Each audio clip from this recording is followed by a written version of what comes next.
बिस्मिल्लाहिर्रहमानिर्रहीम। अस्सलाम वालेकुम। आप देख रहे हैं पंजाब डिजिटल। मैं हूं रजब अली भट्टी और आज हम मौजूद हैं शोरकोट में। अगर यहां पर बात करें तो आप लोगों को मालूम है कि ईद कुर्बान जो है वो नज़दीक आ चुकी है और आज मेरे साथ मौजूद हैं अल्लामा मुफ्ती नसीरुद्दीन नसीर साहब शोरकोट से।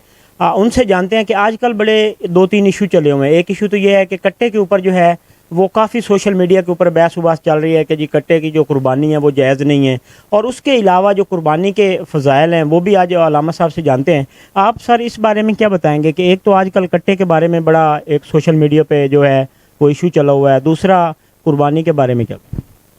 बिस्मिल्लाहिर्रहमानिर्रहीम। सबसे पहले तो मैं आपका शुक्रिया अदा करता हूँ, इज़्ज़त माब भाई रजब अली भट्टी साहब और इज़्ज़त माब राना ग़ुलाम शबीर साहब, आपके चैनल का कि आपने इस ज़रिए बर वक्त एक कदम उठाया है और लोग जो शकूक व शुबहात में मुब्तला हैं उससे आपने लोगों को बचाने की कोशिश की है, जो यकीनन अल्लाह की बारगाह में बहुत बड़ी कोशिश है।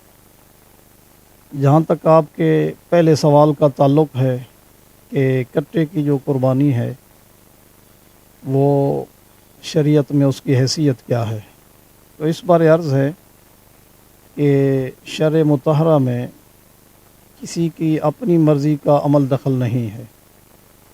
हमारी जो शरीयत मुतहरा है उसके कवानीन की कुतुब सैकड़ों नहीं हज़ारों की तादाद में हैं। कानून इस्लाम की किताबें वो बाकायदा तौर पर तहरीर शुदा हैं, शाये शुदा हैं, मौजूद हैं। तो कानून इस्लाम की जो जितनी किताबें हैं अल्हम्दुलिल्लाह मेरे पास भी बहुत सारी मौजूद हैं, जैसे फतावा आलमगीरी है और फतावा शामी है जिसको रद्दुल मुख्तार कहते हैं, दुर्र मुख्तार कहते हैं, और फतावा रज़विया है। इसके अलावा दर्जनों फतावाजात और सैकड़ों जो कुतुब फ़िक़्ह हनफ़ी हैं, उन सब में न सिर्फ इजाज़त है बल्कि उन उलमा का अपने ज़माने का अमल भी है। इसमें 1400 साल में किसी ने भी कोई इख्तिलाफ नहीं किया। दौरे सहाबा से लेकर आज तक इनको जो शुबा लगा है वो ये है कि ये भैंस कोई नई किस्म का जानवर है, हालांकि ये गाय जो एक बकर जिसको अरबी में कहते हैं उसकी जिन्स है। जिस तरह भेड़ें कई किस्म की हैं, अरबी में जो भेड़ पाई जाती है वो उसकी साख्त और हुलिया और शक्ल और होती है, हमारे यहाँ जो पाई जाती है वो और है। इसी तरह पहाड़ी इलाक़ों में चले जाएं तो उसकी शक्ल और साख्त और हुलिया और हैत और होती है।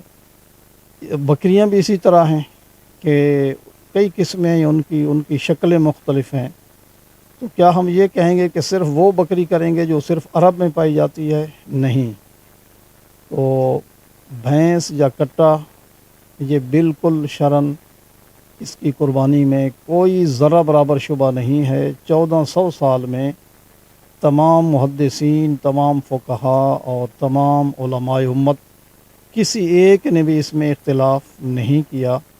तो जो लोग इख्तिलाफ़ कर रहे हैं वो सिर्फ़ अपनी रेटिंग बढ़ाने के लिए और अपनी शोहरत के लिए वो मुसलमानों में एक तफ़रक़ा पैदा करना चाहते हैं। खुदारा उनको इससे बाज आ जाना चाहिए।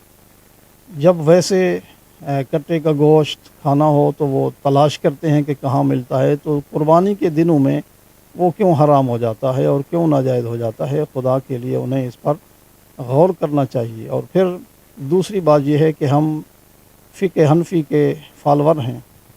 इस वक्त अगर दुनिया में 2 अरब मुसलमान हैं तो उनमें से तकरीबन 1.5 अरब जो मुसलमान है वो फ़िक़्ह हनफ़ी को फॉलो करता है।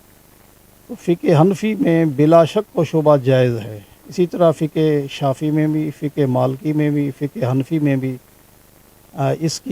इसके बारे में कोई ऐसी रिवायत नहीं मिलती कि किसी ने मना किया हो। और जहाँ तक फ़िक़्ह जाफ़री का ताल्लुक़ है वो भी अल्हम्दुलिल्लाह मेरे पास मुकम्मल मौजूद है। तो वहाँ भी किसी इमाम की कोई रिवायत मेरी नज़र से नहीं गुज़री कि किसी अइम्मा ताहरीन में से किसी ने रोका हो।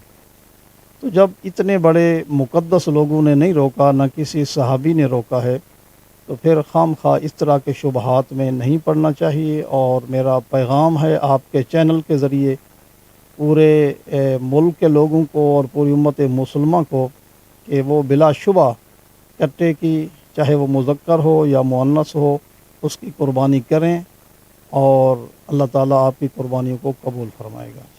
अच्छा मुफ्ती साहब, एक दो चीज़ें हैं। एक तो मकसद है कि कुर्बानी के हवाले से आप ये बताइएगा कि इसके जो जैसे ही आज जो चांद है वो भी एक दो दिन से नज़र आ चुका है, तो उसके बाद कुछ लोगों में ये भी कहा जाता है कि जिसकी कुछ सुनते होती हैं कि आप बाल नहीं कटवा सकते, आप नाखून नहीं कटवा सकते, जिसकी कुर्बानी होती है, या पूरे घर के ऊपर वो मकसद लागू होता है? माशाअल्लाह, आपने बहुत ही खूबसूरत सवाल किया है और बड़ा बरवक्त सवाल किया है। इस बारे अर्ज़ ये है, हदीस मुबारका में इसकी हमें जो वजाहत और तसरीह मिलती है वो ये है कि जब कुर्बानी का चाँद नज़र आ जाए, जिसको ज़ुल्हज्जा शरीफ का चाँद कहते हैं, तो चाँद के तुलू होने से लेकर या महीने के शुरू होने से लेकर कुर्बानी के दिन तक वो जिस्म पर किसी भी किस्म के बाल जो हैं वो ना कटवाए, नाखून भी ना कटवाए। और कुर्बानी के दिनों में अगर ये अमल करेगा तो उसे कुर्बानी का सवाब मिलेगा, चाहे कुर्बानी करनी हो या ना करनी हो, दोनों सूरतों में वो सवाब में शामिल हो जाएगा। जिसने कुर्बानी करनी है उसको तो बतरीक़ औला ये काम नहीं करना चाहिए, और नहीं भी करनी, मसलन कोई गरीब है और या घर में सिर्फ़ एक कुर्बानी है एक के नाम की और बाकी लोग नहीं कर रहे, तो वो भी अगर बालों को कुर्बानी के दिनों में कटवाएंगे और पूरे 10 दिन जो हैं वो नहीं कटवाएंगे तो उन्हें भी ये सवाब मिल जाएगा, और ये हदीस से साबित है। अच्छा मुफ्ती साहब, जैसे कि आजकल पाकिस्तान में गुर्बत की लहर बहुत ज़्यादा है, इसमें मकसद है कि कोई मालदार होता है या इतना सरमाया नहीं होता कि वो कुर्बानी करना चाहे, तो इसमें काफ़ी लोग होते हैं कि वो कहते हैं जी नहीं, इनको तो कुर्बानी करनी चाहिए, हालांकि वो बाज़ाहिर तो नहीं है, वैसे महसूस होता है कि वो ठीक है, लेकिन वो होता मकरूज़ है। तो इस बारे में मकसद है कि क्या आपके पास है कि उनको कुर्बानी करनी चाहिए, या इतनी मकसद है कि एक लिमिट होती है कि जी आपके पास इतना माल दौलत है तो आपको कुर्बानी करनी चाहिए, या मकसद है कि जैसे कोई मज़दूर तबका है, आजकल बड़े घर की गुज़र बसर बड़ा मुश्किल होता है, तो उनके लिए क्या होता है? बहुत अच्छे, ये सवाल उससे भी ज़्यादा अहम है। इस बारे जो शरई कानून है वो ये है कि कुर्बानी के 3 दिनों में, यानी 10, 11 और 12 के इन 3 दिनों में अगर किसी मुसलमान के पास जो आकिल बालिग हो, इतनी मालियत हो कि जो 200 दिरहम के बराबर है, तो उस पर कुर्बानी वाजिब है। और 200 दिरहम जो है वो कितना बनता है? वो बनता है 52.5 तोले चांदी। आजकल 52.5 तोले चांदी की जो मौजूदा मार्केट कीमत होगी, उस लिहाज से अगर उसके पास उसकी असली ज़रूरियात क्या हैं कि मकान है रहने के लिए, या मकान में कुछ अशिया हैं जैसे फ्रीज़र या फ्रिज या पक्खे या एसी या इस तरह की कोई चीज़, ये ज़रूरियात असली में जो शामिल हैं, उसके अलावा अगर उसके पास कोई भी प्रॉपर्टी हो जो इस मालियत को पहुंचती है, यानी 52.5 तोले चांदी की कीमत को, चाहे वो नकदी की सूरत में है या उसके पास कोई जानवर खड़ा है जैसे घोड़ा है या कोई इजाफी भैंस या गाय है, या उसके पास कोई रकबा या उसके पास कोई इजाफी प्लाट पड़ा है, तो उस पर हर हाल में कुर्बानी जो है वो वाजिब होगी। रह गया सवाल मकरूज़ होने का, तो कर्ज़ जो है वो 2 तरह का है। एक कर्ज़ वो है कि जो इतना ज़्यादा है कि जितनी उसके पास मालियत है वो कर्ज़ उससे ज़्यादा है या उसके बराबर है, उस पर कुर्बानी वाजिब नहीं है। एक कर्ज़ वो है कि जो मालियत उसके पास मौजूद है, उस मालियत से वो बहुत कम है और मालियत उससे बहुत ज़्यादा है।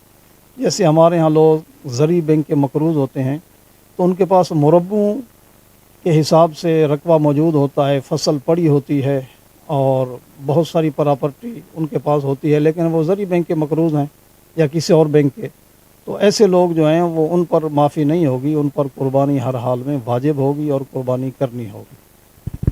हाँ जी बिल्कुल, जैसे कि आपने अल्लामा मुफ्ती नसीरुद्दीन नसीर साहब की गुफ्तगू सुनी है, आपको ये मालूम है, और जैसे कि मुफ्ती साहब ने भी फरमाया है कि आजकल सोशल मीडिया के ऊपर जो हर बंदा बैठता है वो अपनी तरफ से ही कोई ना कोई फतवा जारी कर देता है, जी कट्टा सही नहीं है। हालांकि ओवरऑल जैसे कि मुफ्ती साहब ने फरमाया कि हम लोग पूरा साल जो है वो कट्टे का गोश्त ढूंढ रहे होते हैं कि कहाँ से अच्छा मिलेगा, और हम खा भी रहे होते हैं, लेकिन आजकल जो है वो सोशल मीडिया पे एक ये इशू बनाया हुआ है कि जी कट्टे का जो कुर्बानी है वो नहीं जायज़ नहीं है। तो इस तरह مفتی صاحب نے یہ فرمایا ہے کہ جو کٹے کی قربانی ہے وہ بالکل جائز ہے اور آپ لوگوں کو کرنی چاہیے. یہ لوگ جو ہیں وہ فالوئنگ بڑھانے کے لیے جو ہے یہ جھوٹی خبریں پھیلا دیتے ہیں, تو ایسی خبروں سے بھی ان کو گریز کرنا چاہیے. جی